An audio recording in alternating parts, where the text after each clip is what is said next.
I don't care what you're doing. Come and get me. What the? More? Hey, man. You got a serious attitude problem.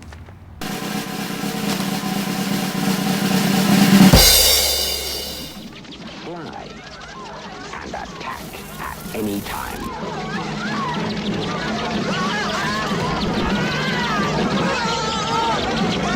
They bred the ultimate killing machine. Now, you are not safe out of the water. Piranha 2, Flying Killers. The filming of the 1981 cash grab sequel, Piranha 2: The Spawning, also known as Flying Killers, would be an unpleasant experience for pretty much everyone involved. And perhaps no one knew this better than its first-time writer and director, James Cameron. On the eve of the film's mid-August premiere in 1982, just days shy of his 28th birthday, Cameron found himself sick and exhausted in a low-rent Roman hotel room, uncertain of his future and disillusioned by the film's frustrating and chaotic production. Just a year earlier, Cameron had been approached by executive producer Ovidio G. Assonides while he was employed at Roger Corman's New World Pictures, there having gained the reputation of a relentless workhorse and confident leader. The charming Greco-Italian producer persuaded the multi-talented artist to take on the role of special effects director for the fishy sequel, and not long after, fired the film's original director and handed the aspiring filmmaker the reins. Unfortunately, Cameron would quickly learn the harsh realities of making a B-movie with a foreign production, not only having to use an English to Italian dictionary to communicate with most of the crew members, but like his predecessor, the young director was given absolutely no creative control. This naturally led to Cameron frequently clashing with Assonides on set, the producer unhappy with Cameron's time spent on what he considered to be unnecessary artistic flourishes. Cameron slowly began to lose weight and sleep, and eventually would all but be fired from the production and barred from the editing room, Assonides himself assuming the directing role. What's more, Cameron's $10,000 salary was sliced in half, and he served as no more than a production assistant for the remainder of filming. Assonides insisted, however, that Cameron's name remain on the film, against his wishes. It is also alleged that Cameron later broke into the editing bay and covertly created his own cut, hoping he would be able to sneak it into distribution, but was eventually caught red-handed. It should be noted that Cameron has coyly denied this. Cameron would come to learn that Assonides had a mixed reputation due to his over-the-top ideas and personality, and was apparently a hair-trigger when it came to axing American directors. But it is undeniable that because of this hellish misfire, Cameron's hunger for total creative control and to tell his own original stories grew even stronger. And while laying alone in a hotel room in a foreign country, short on money and delirious from a high fever, he felt the shivering cold embrace of rock bottom, his debut feature having been an unmitigated disaster, and his once flawless resume now permanently tarnished. But as fate would have it, it was at this lowest of lows that Cameron experienced what he would later describe as a fever dream, one that manifested itself as the nightmarish image of a cyborg assassin sent to hunt him down, something Cameron described as the torso of a skeletal killing machine dragging itself from the flames of a large explosion, appearing to have charred human-like skin over metallic bones. Enthralled by the terrifying concept, Cameron wasted no time in putting his fever-induced epiphany to the page, and completed a detailed sketch of the deadly machine. The exhilarated filmmaker next dialed his agent in California and regurgitated the idea, describing the story of a deadly human-like robot sent back in time to kill the mother of a future resistance leader. But, to his shock, the agent dismissed the idea outright and suggested he move on to something else. This response spurred an enraged Cameron to fire his agent over the phone, and swore that, from then on, he would only ever represent himself. Fueled by the fires of revenge over the agent's asinine comments, Cameron decided that he would see his wild dream to reality at all costs. And this time, absolutely nothing was going to stand in his way. No doubt, his future was in its hands.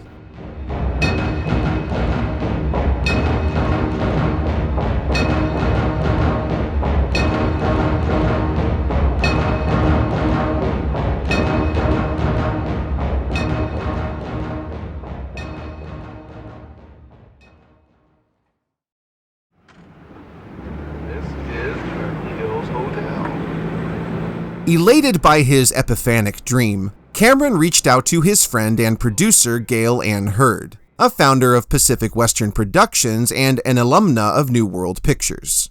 And with the understanding that Cameron would helm the film, Hurd purchased the rights for just $1, what she and Cameron referred to as a blood oath. But Hurd warned the eager filmmaker that his insistence on directing would make for an uphill battle. To help develop the script, Cameron next recruited his childhood friend and then unknown 23-year-old aspiring actor, William Wisher Jr. Wisher had starred in Cameron's 1978 experimental short film Xenogenesis, and throughout the writing process, Cameron also frequently stayed with his Xenogenesis co-director Randall Frakes, although he would spend some nights in his car.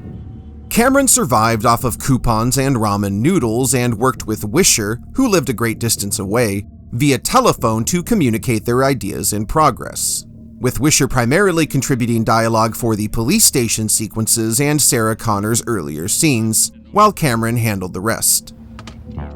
Cameron would take inspiration from the films and television he grew up watching, as well as from then more recent releases, such as 1978's The Driver and 1981's The Road Warrior. Cameron would also cite John Carpenter's Halloween as a, quote, launching pad for shaping the story, channeling Michael Myers' unstoppable evil for his own cold-blooded antagonist. And some would even go as far to say that The Terminator is better categorized as a sci-fi slasher rather than an action movie, although Cameron himself refers to its unique style as tech noir. Early on, Cameron saw the film featuring two fearsome Terminators being sent to the past, one being the T-800 model featured in the film, but the other Cameron envisioned as being made of a highly advanced liquid metal, but ultimately concluded that technology had not quite yet caught up to his imagination, and settled on just one Terminator as his antagonist. I should add that while I'm referring to the Terminator as the T-800 model, it's important to note that the term T-800 wasn't introduced until the sequel, and the Terminator in this film is identified by Kyle Reese as the T-101 model, although the T-101 and T-800 are really one and the same, the 101 referring to its human-like skin, and the 800 model being its endoskeleton. But I digress. Producer Gail Ann Hurd would also guide Cameron in molding the script, something that became a point of contention for the director in later years.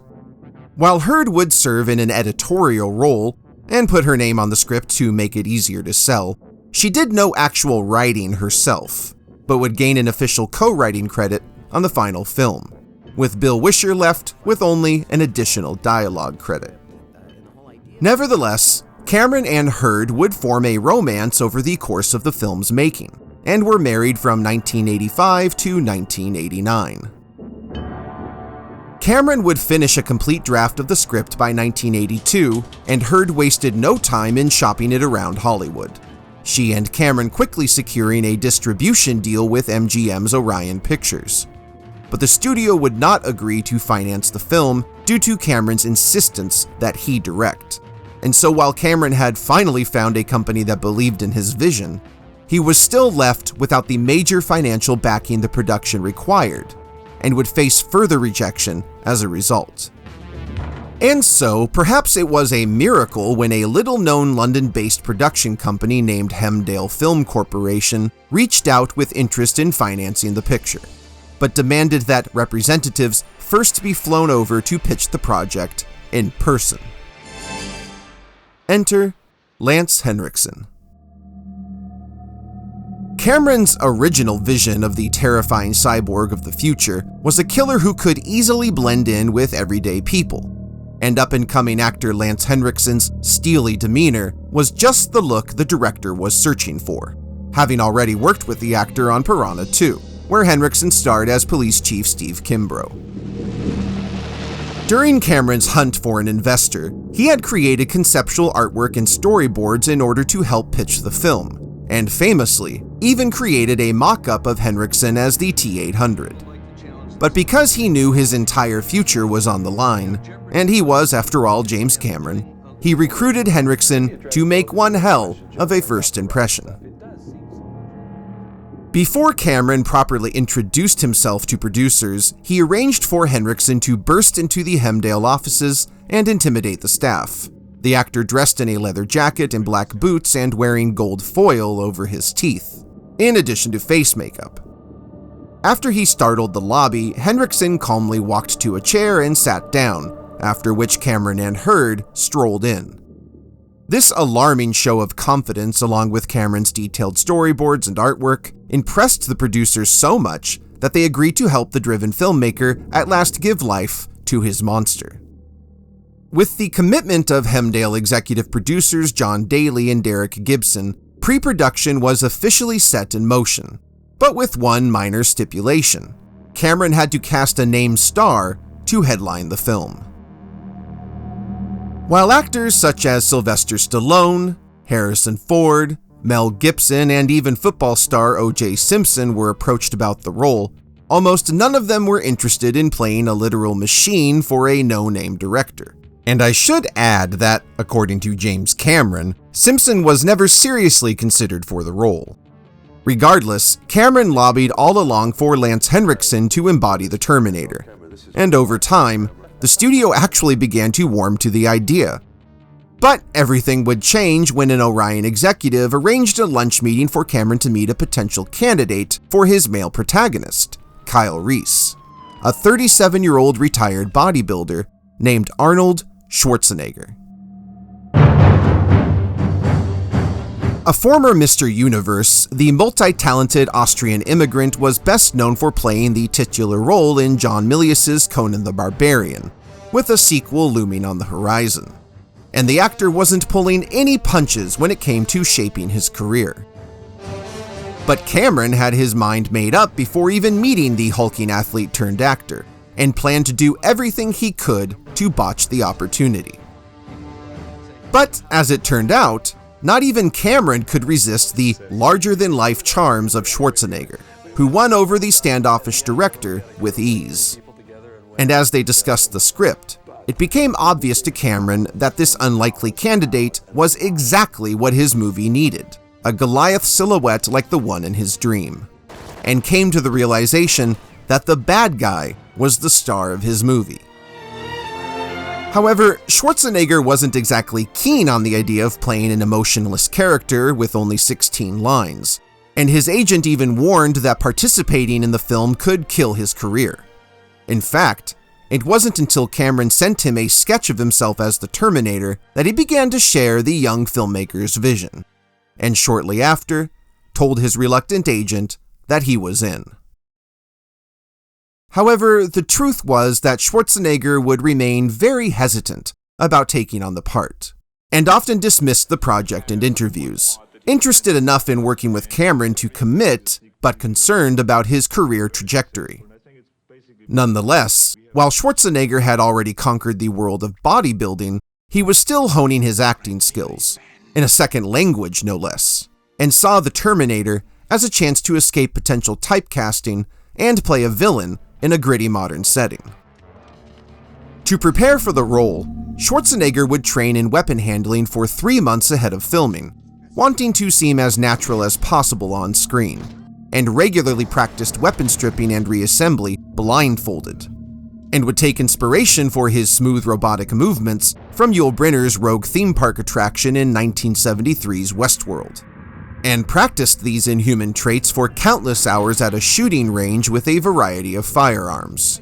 What's more, Schwarzenegger wanted the character to be ambidextrous, and worked just as hard to master the various weapons in both of his hands. Perhaps the Terminator's fiercest weapon, an AMT long-slide pistol, was modified to include a laser sight, but at the time, the only laser that was available to the production was a helium neon laser, which required an external battery pack that was hidden up Schwarzenegger's sleeve, the actor having to activate the light himself before each take.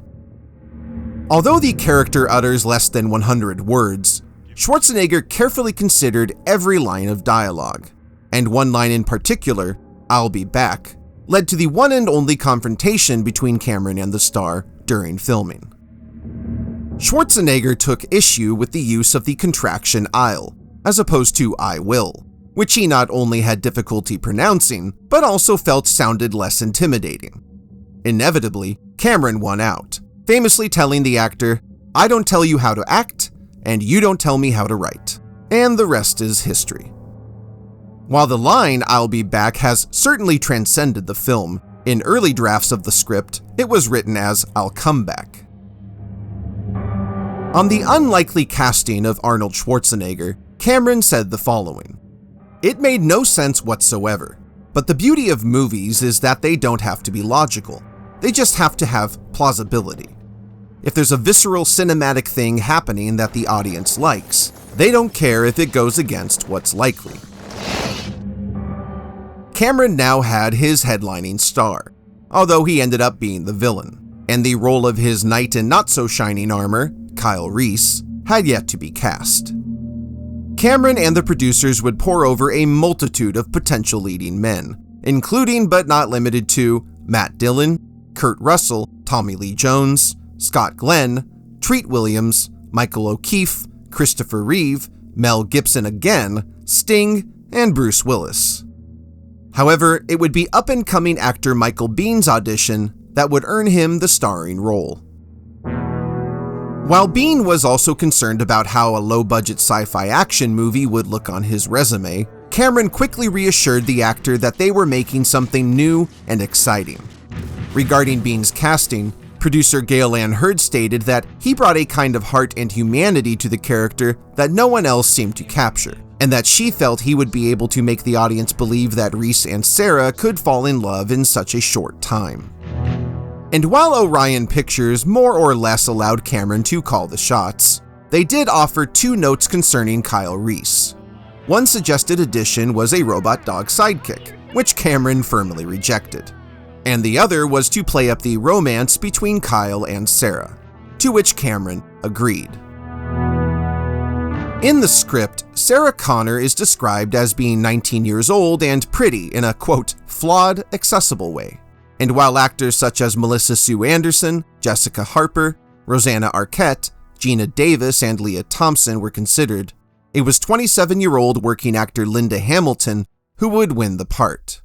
But not without sacrifice. 1984 would be a busy year for Hamilton, the actor having appeared in the hit TV series Hill Street Blues, the family drama The Stone Boy, and having just wrapped filming on her first lead role in a feature film, an adaptation of Stephen King's Children of the Corn.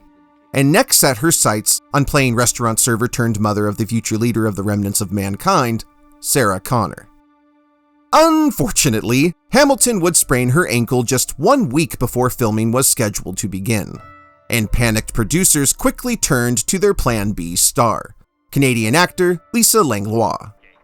Langlois had appeared in a handful of thrillers in recent years, and was Hurd's preferred choice for the role. But the budding star was already committed to another project by that time, and so they had no choice but to play ball with Hamilton. To circumvent her injury, all scenes where Sarah is seen running would have to be moved to the end of the schedule, and Hamilton's ankle also had to be securely wrapped for the entirety of filming, an experience she described as being fairly miserable. Jennifer Jason Leigh was also seriously considered for the role before Hamilton was cast, but Cameron thought she looked too young for the part and instead cast her as Sarah's best friend and roommate, Ginger Ventura.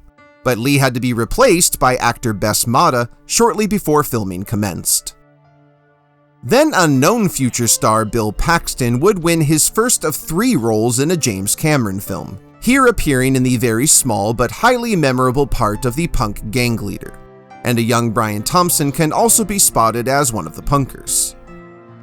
Prolific character actor Earl Bowen would be cast as psychologist Dr. Peter Silberman, a role he would reprise twice more in the franchise. Edward James Olmos and Louis Gossett Jr. were both offered the role of LAPD Lieutenant Ed Traxler, before the part went to celebrated stage, film, and television actor Paul Winfield. As for the Terminator that never was, Lance Henriksen, he would instead be given the much less flashy role of Detective Vukovich. James Cameron himself can be heard as the voice of Sarah's deadbeat date, Stan Morsky, as well as the manager of the Tiki Motel. And co-writer Bill Wisher also cameos as an unlucky police officer. With its cast and crew in place, filming was set to begin in Toronto, Canada in spring 1983. But everything would soon after be derailed due to Schwarzenegger's commitment to Conan the Barbarian's sequel, Conan the Destroyer. Producer Dino De Laurentiis refusing to allow the actor to appear in any other films until its release. 9 months later, Schwarzenegger was viewed as being so integral to the success of the film that Cameron and the producers had no choice but to halt production and push its start date back an entire year to spring 1984. Although devastated by the delay, Cameron used this time to explore other potential projects, and would not only end up penning the first draft for Rambo First Blood Part 2, but would also be hired to write the unexpected sequel to 1979's Alien, which Cameron titled Aliens.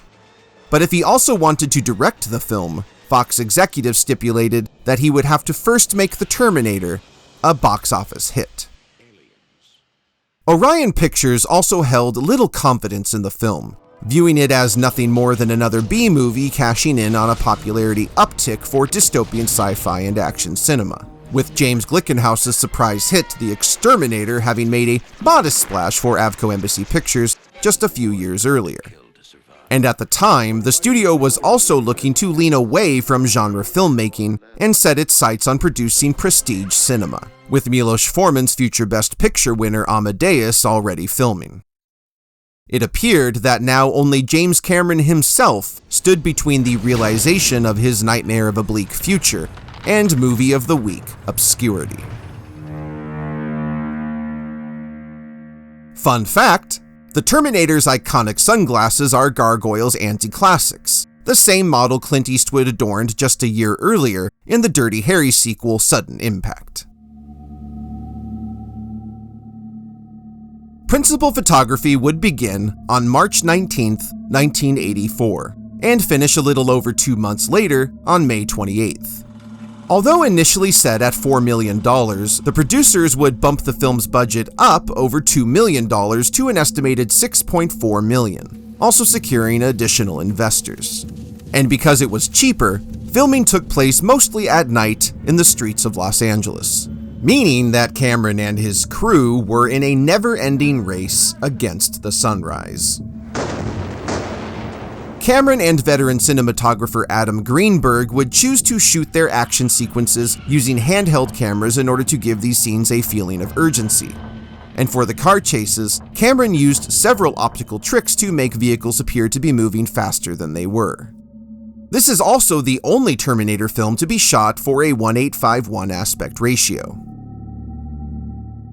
For the film's extensive visual and special makeup effects, Cameron wanted the best of the best to bring his dark sci-fi dream to vivid life, and first approached effects artist Rob Bottin, a former colleague at New World Pictures, who was unavailable. And so he next turned to the studio's top choice, legendary effects artist Dick Smith, known for his work on The Godfather, Taxi Driver, and The Exorcist. But Smith also declined the director's offer, feeling he wasn't a good fit for the material, and instead referred the producers to his good friend and colleague, Stan Winston.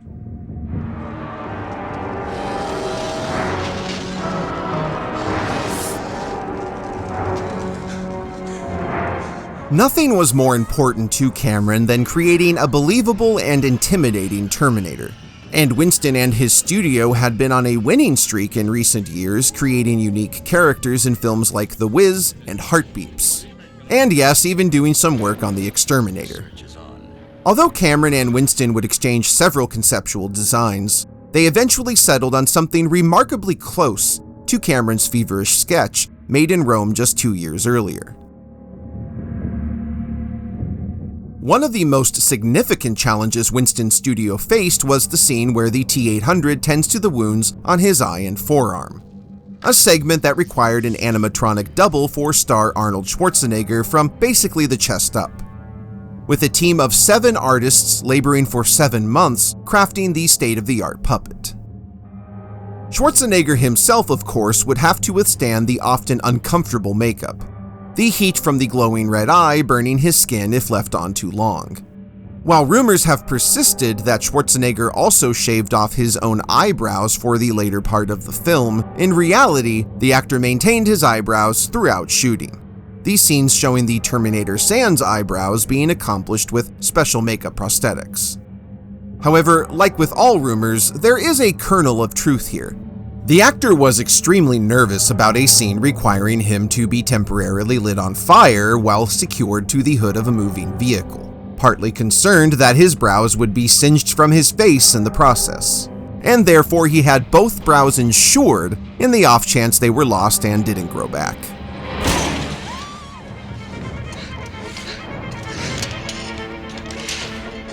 Placing an actor inside of a C-3PO-like suit was initially considered to be used to depict the futuristic killing machine for the film's climax.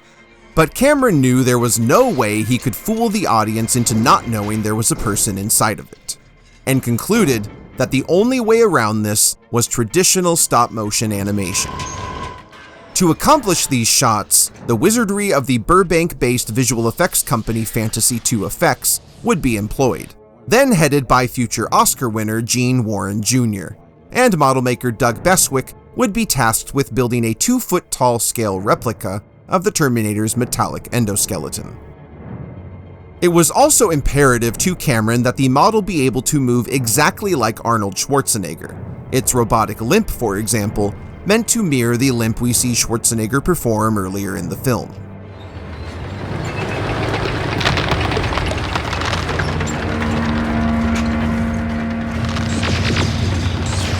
Warren's studio would also tackle Cameron's 2029 hellscape, which would be realized using elaborate scaled miniatures and various trick photography techniques, such as forced perspective and rear and front screen projection, and combined heavy lighting and thick mist to create its nightmarish atmosphere, which also added the illusion of depth. These scenes were apparently so expensive that the studio warned Cameron that they would shut down the entire production if they filmed 1 second more than what was scripted.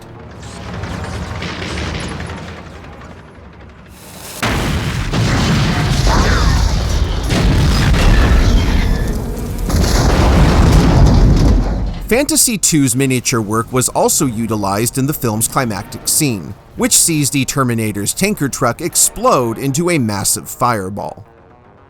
While Cameron had planned to shoot an actual full-size tanker exploding, neither filming outside of an actual police armory nor recreating the setting on a soundstage were feasible, and so Warren and his team went to work on a 1/6 scale of the location and tanker truck, with slow motion and a total of 42 individual explosions used to create the impression of a much larger event. Although Cameron was satisfied with his plans for bringing the Terminator to life, Stan Winston suggested that he could construct a life-size version of the machine to be used on set, and Cameron immediately sent his team to work creating the innovative prop, which would take nearly a year to complete. What resulted was a 6'2" full-standing animatronic puppet with over 1,000 chrome-plated moving parts, something that Stan Winston later admitted was a miscalculation on his part, as it weighed in at 200 pounds and required up to 5 puppeteers to simulate its movements, its head and eyes controlled off camera by remote operators. An upper body duplicate would also be made that was rigged to sit on the shoulders of puppeteer Shane Mahan, which allowed Cameron to capture more complicated movements in camera. This second puppet also being used as the torso of the Terminator, dragging itself across the factory grating. Winston and his team would also create independent robotic arms and legs strictly for insert shots, along with a chromed urethane endoskeleton dummy for the explosion shot.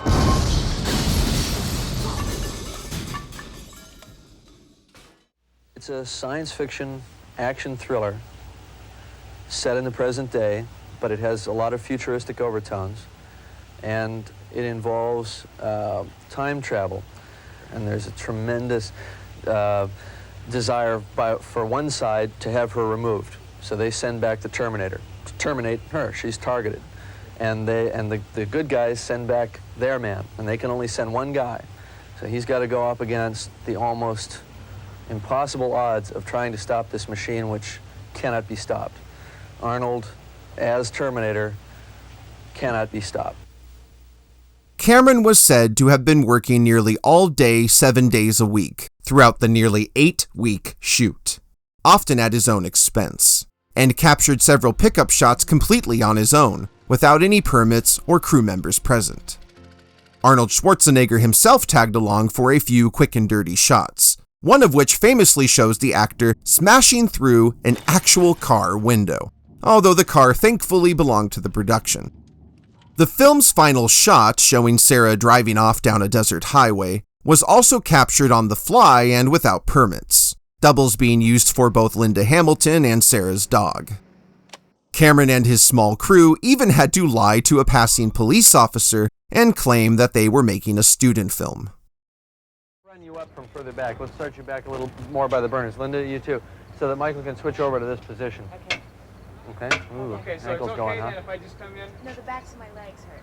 That's all right. Oh, that's good. That's because they haven't had enough It's okay exercise. then, we don't have to match this, so I can come in Right, like this? exactly, right.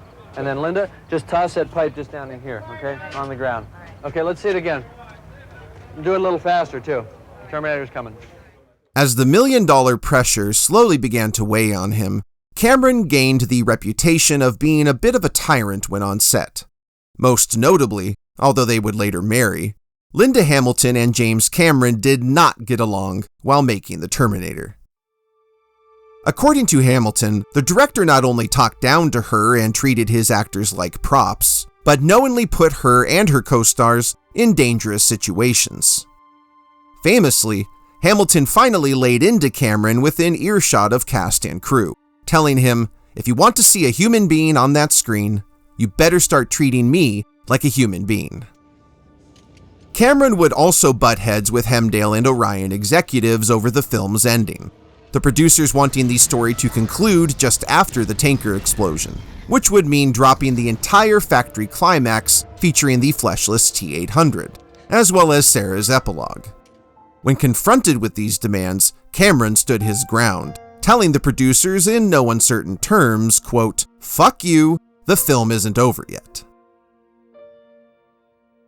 After weeks of long nighttime shoots and action scenes, an exhausted and still nervous Arnold Schwarzenegger sat down with Cameron to view a portion of the first edit of the film, unsure of what he was about to see.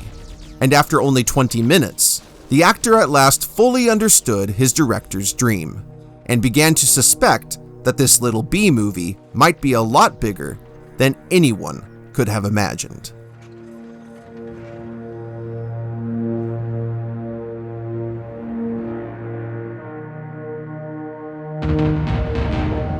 To score the film, Cameron originally approached Genesis keyboardist Tony Banks, who turned down the opportunity due to his commitment to 1984's Lorca and the Outlaws. Shortly after, film and television composer Brad Fiedel would be recommended to Cameron, his agent sending a tape of his work to the producers.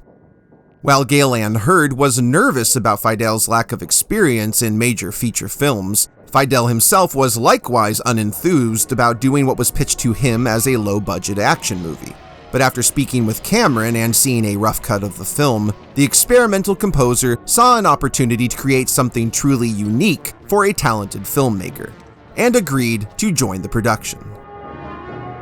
To say that Fidel was prolific at the time is an understatement, the composer going on to score 7 made-for-TV movies that year alone. And as was the case for all of those films, he would compose and live perform the futuristic music of the Terminator on a Prophet 10 electronic synthesizer and multiple keyboards, all done in his converted home garage, unknowingly creating one of the most iconic film scores in cinema history.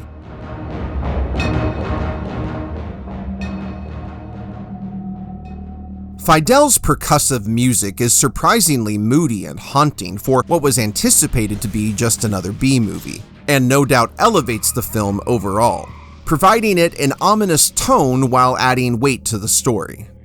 However, the most unique sound heard in Fidel's score, something the composer likened to the beating heart of a mechanical man, was discovered by way of a looping mistake made on the synthesizer, and Fidel decided to make it the central pulsating rhythm of his theme for the T-800.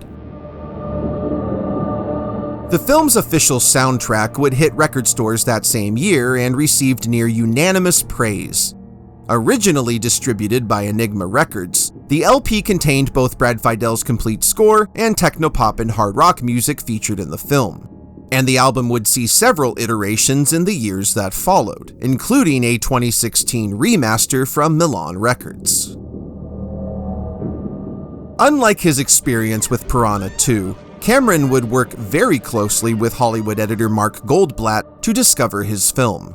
Although, somewhat ironically, Goldblatt had edited 1978's Piranha, which was his first professional film credit. Also a New World Pictures alumni, Goldblatt had gained recent notoriety for putting together 1981's The Howling and Halloween 2, and was Cameron's top choice for crafting what Goldblatt called a world-class sci-fi film.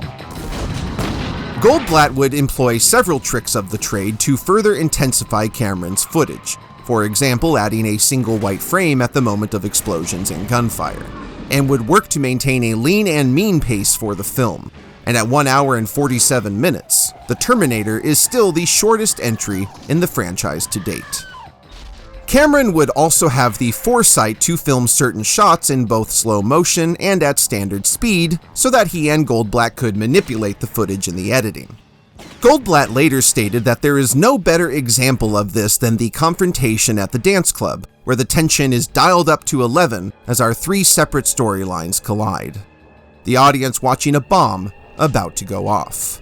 Brad Fidel's score also subtly emerges from beneath the club music, and slowly overpowers the moment, which builds to a booming shotgun blast. The arrival. The target. The pursuit. The confrontation.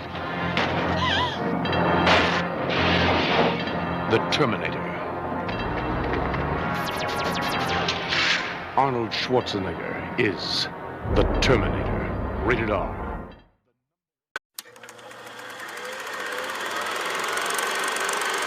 Premiering on over 1,000 screens in the United States on October 26, 1984, the film took in $4 million in its opening weekend, claiming the #1 spot at the top of the domestic box office, after a neck-and-neck race with fellow newcomer Terror in the Aisles, a horror cinema documentary, and would reclaim the title in its second weekend.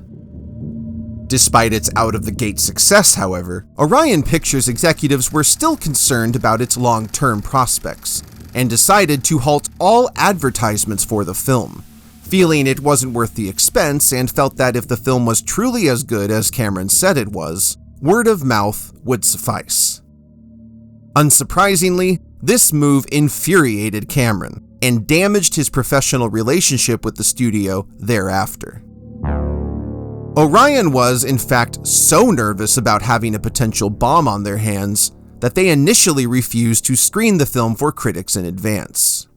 But cries from Cameron and the cast led to a single press screening being granted just ahead of its release. That are surprisingly romantic and effective. In fact, this is a surprising movie. It's violent, it's bloody, it's sadistic, but it is also well acted and directed. It is R-rated.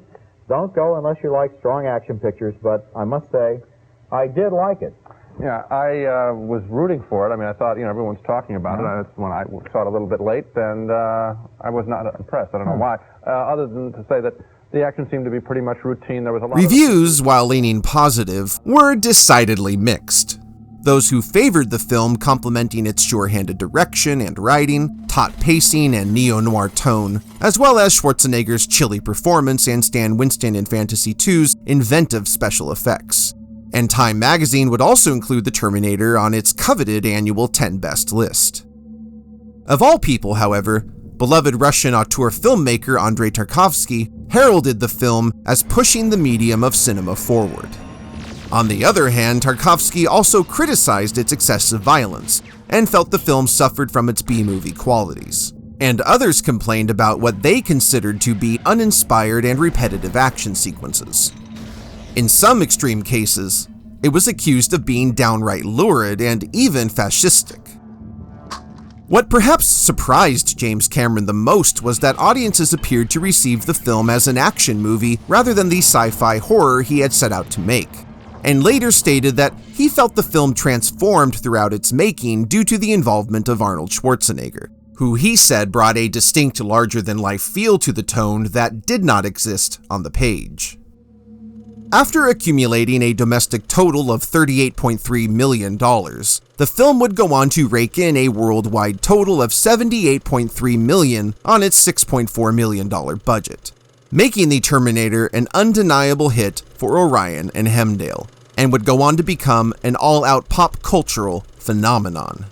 But where there is success, there is often someone waiting to take credit for it. Not long after the film's release, Orion Pictures was sued by television writer Harlan Ellison, known for his work in speculative fiction, as well as for his combative personality and long list of petty lawsuits. The writer alleged that Cameron and the studio had ripped off his 1964 episode of The Outer Limits, titled Soldier, which told the story of two adversarial warriors of the future who accidentally end up in the present day. While Cameron has firmly denied these accusations, and at the time fought against a settlement, Orion and Hemdale forced his compliance and settled with the writer out of court, Ellison's name credited on all future iterations of the film.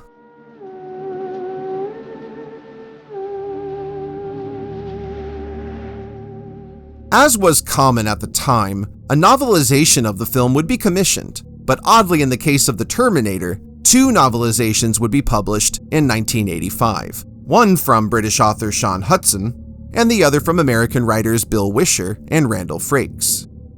Hudson's was the first released, hitting UK bookshelves in February 1985, published by London-based Star Books. And Wisher and Frakes' novel, produced by New York's Bantam Spectra, would land in US bookstores that October. The idea of adapting a film into two different novelizations for two non-competing markets wasn't a new concept, but when Wisher and Frakes' novel was released in the UK, it quickly overshadowed Hudson's contribution. Wisher and Frakes also had a clear advantage over Hudson given their proximity to James Cameron and Wisher being an official co-writer. Hudson, however, was forced to work from an early draft of the script, which is evident in several minor discrepancies found in his version. For example, in Hudson's novel, the Terminator still says, "I'll come back," versus "I'll be back." And Kyle Reese has a partner who is killed as a result of time travel when they first arrive. Regardless, neither novelization deviates too dramatically from the source material outside of the embellishments one would expect from a novelization. In this city, under cover of darkness, someone is stalking Sarah Connor. Arnold Schwarzenegger is the Terminator. 1985 would also find the film arriving in the blossoming home entertainment market in the form of a VHS and Betamax release from Thorn EMI Video, in partnership with Orion, the first of which would see numerous re-releases from HBO Video and other distributors in the ensuing decade, some more rare than others. Like its theatrical run, the film was well received by home audiences, and premiered at the number 20 spot on videocassette sales charts, and later hit the number 4 spot in video rentals. In 1989, 4 years after its home video debut, The Terminator would hit Laserdisc for the first time from HBO Video and Image Entertainment, offering slightly superior picture quality to home audiences, and would see subsequent re-releases in the early 1990s. Most notably a special letterbox edition from Hemdale Films, showcasing its theatrical aspect ratio on the small screen for the first time. In September 1997, Image would again reissue the film in the form of a special edition widescreen DVD, which offered little for collectors to sink their teeth into, coming with a lackluster mono soundtrack, no special features, and an unimpressive transfer. In January 2001, a VCD edition from Hong Kong distributor Deltamac would hit Chinese markets and made globally available via online marketplaces. However, in 1999, MGM would acquire the pre-1996 home video library of the folded production company Polygram Filmed Entertainment, which included the home media rights to The Terminator. And so it was that in October of 2001, MGM Home Entertainment would release the film's first special edition DVD, which offered an all-new digital transfer along with a 5.1 stereo remix from Skywalker Sound, the film originally having been shot in monophonic due to its limited budget. This release also offered bonus material for the first time, including a vintage behind-the-scenes retrospective, deleted scenes, trailers, and more. In the summer of 2006, MGM and Sony Pictures Home Entertainment partnered to release the film on Blu-ray, simultaneously making it the very first movie from the 1980s to premiere on the format. The release featured most of the bonus content seen on the 2001 DVD edition and offered a 1080p high-definition image with uncompressed PCM audio. On Valentine's Day 2013, MGM UA introduced an upgraded version to the format, offering an all-new 4K scan and restoration from Lowry Digital, a process that was personally supervised by James Cameron. Unfortunately, as of this recording, the film has yet to hit the Ultra HD market.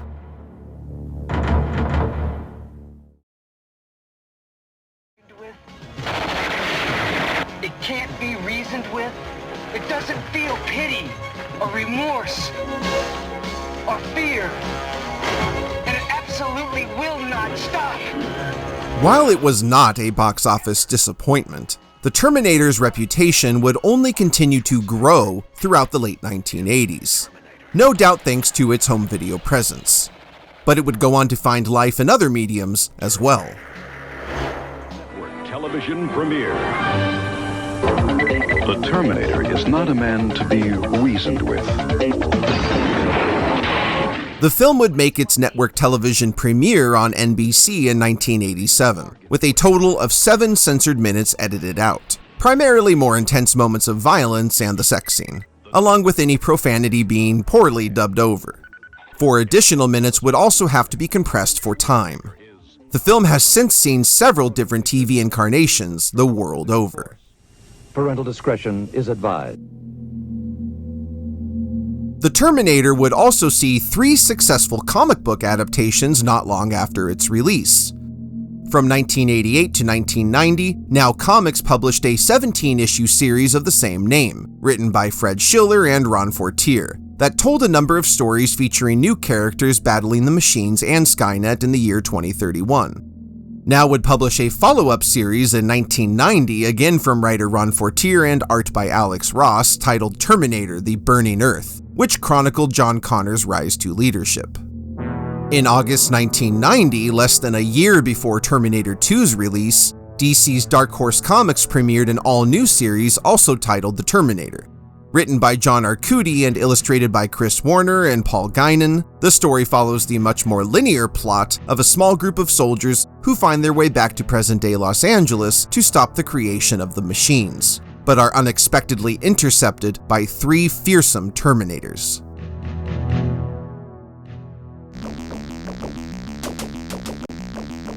Of course, the film would also go on to see multiple video game adaptations, and the history behind both the developed and undeveloped games is long and fascinating and would take a completely separate video to cover thoroughly. So I'll go ahead and leave it at this. The first game based on the Terminator would land in stores in July 1991 from Bethesda Softworks, available only for DOS systems, and would see a sequel the following year in the Terminator 2029, an early first-person shooter. Not long after, in 1992, Probe Software and Virgin Games would partner to release a shoot-'em-up game of the same name on Sega consoles, later being redeveloped and released on Sega CD by Virgin. That same year, a side-scrolling game from Bethesda, Radical Entertainment, and Mindscape would be developed for the NES, and recreated in 1993 for the Super Nintendo. Over a decade later, in 2003, Infusio also developed and published a mobile shoot-'em-up version. These games were of varying quality, and some are more revered than others. They cut the power. How could they cut the power, man? They're animals.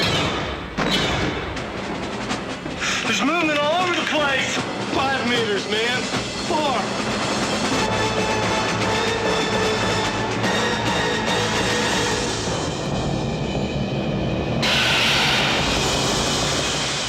Aliens.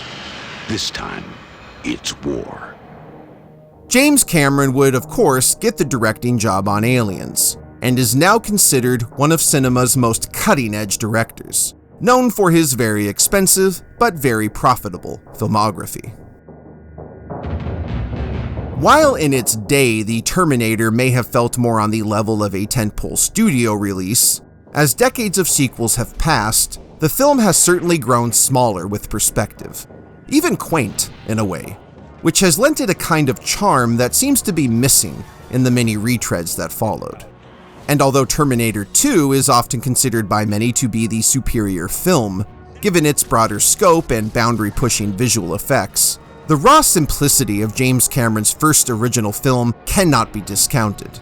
And what began as a bad night and a fever dream evolved into a razor-sharp thriller endeared by unforgettable performances, top-shelf talent, and a visionary director.